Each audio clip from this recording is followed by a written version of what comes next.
What's up, everybody, and welcome back to my channel. It's time for a recap of what went down on last night's reunion special part 1. So Kayla's still going on about being in therapy, which we obviously know is not really working out for her based on the current state of her life and her inability to take responsibility for any of that. And she also revealed that she started harvesting her eggs ahead of her PCOS diagnosis. Devon then joins us on stage with his plastic jewelry just clanking around per usual. Kayla talks about how she had him on her podcast because she didn't like the way that he was being portrayed on the show. She felt as though it was very one-sided, which is very ironic considering the way that she's portrayed Chris versus the fact that her own arrest based on her allegedly assaulting Chris never made it to air and was never even asked of her in the reunion special. She also claimed that her decision to have Devon on her podcast had nothing to do with her being petty or disliking Brianna, which, come on, we all know this woman is incredibly miserable and that 100% of the reason that she featured Devon on her podcast was to be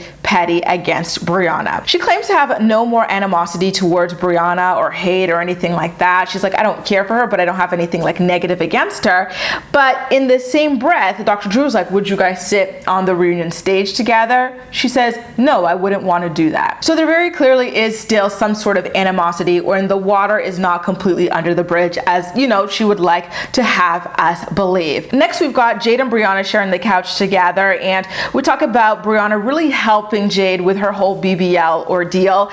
By the way, Jade is wearing like this long sleeve black dress that goes down to her like ankles or whatever, so I still don't really see the result of her BBL, except maybe the chin neck lipo or whatever she had done looks really good. She looked very sculpted in the jawline area. So Brianna and Jade describe Jade as being very blue, not really getting any circulation, and you know, they both think that Jade would have passed away if Brianna was not there to help her in that situation, which I don't understand. Jade went to Miami with literally like 10 or 11 people and she still found herself in that position. At that point, you've got to reevaluate not only your parents, but also your boyfriend and also your friends and also your cousin that you went with. Like, she didn't just go there with her mom and dad and Sean. Like, she went with a football team of people. So there's no excuse for her having been in that situation. Of course, they say that their friendship is closer than ever since Brianna helped her. You know, wiping someone's ass and bathing them has a way of doing that to you. And I gotta say, you guys, I felt like Nessa was being low-key shady to Brianna when she kept constantly emphasizing her latest plastic surgery. She was like, so Brianna, what was your latest plastic surgery? How do you feel after your latest plastic surgery? One thing I did like though was that, you know, Brianna was talking about how, you know, whenever she feels like getting a nip and a tuck and she looks in the mirror, she decides to. Dr. Drew's like, well, does that change how you feel about yourself at the end of the day on the inside? Brianna goes, no, I need therapy for that, which I think is an important message to get across, because a lot of people think you tweak something and you're going to be good. That is not how things work. Brianna also reveals that Devon recently took both girls out and that Stella had a good time. She wasn't crying or anything like that, like she was when, you know, some strange man named Lewis picked her up one day. Brianna cried tears of joy all night about that thing, and she says that she no longer thinks that Stella needs Lewis because she's got both Devon and Javi around. Which, listen, Javi's just a boyfriend at this point to Brianna, a boyfriend of a couple of months at that, so she should probably kind of calm down with the whole, you know, Stella's got this guy. At least Devon has a permanent tie to Brianna and by extension Stella, based off him being the father of Stella's half-sister.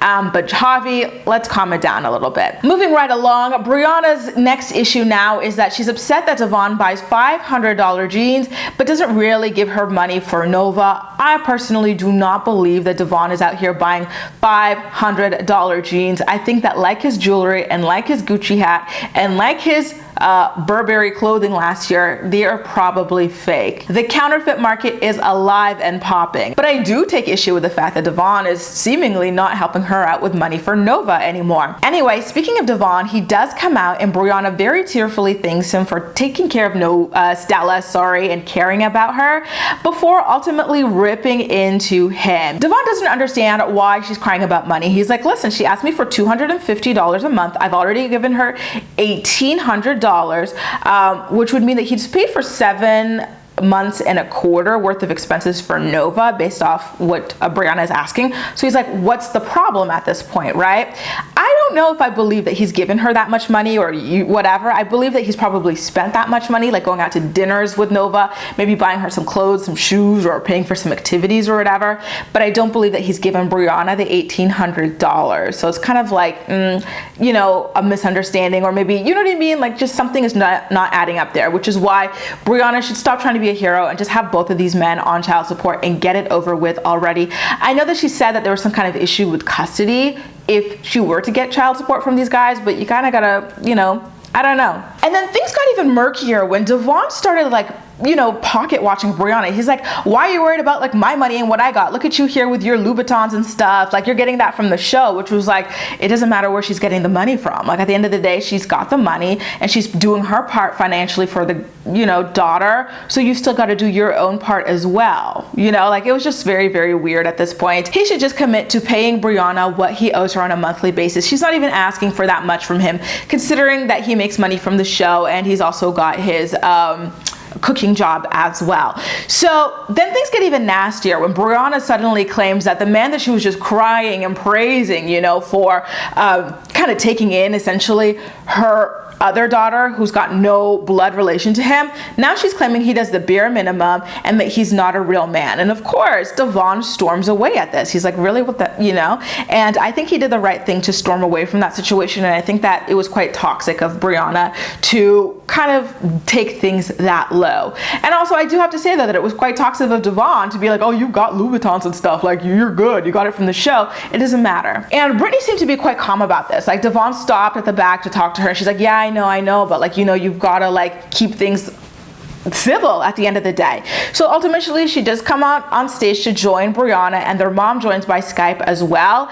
And she's like, I don't understand how things got to this level. You know, at home Devon is really nice and he does take Nova and Stella out and he does buy them both toys, which is again not the bare minimum. If he's also buying toys for a child that is not his, like Brianna is quite disrespectful to call him a bare minimum and to say that he is not a man. Like that's quite nasty of her. And Brittany also acknowledges that Brianna can be quite rude and take things to a very bad place. So anyway, guys, Brianna's latest man, Javi, then joins us on stage, claiming to not be into the spotlight and only doing it for Brianna. How many times have we heard this before? Really? I don't buy it.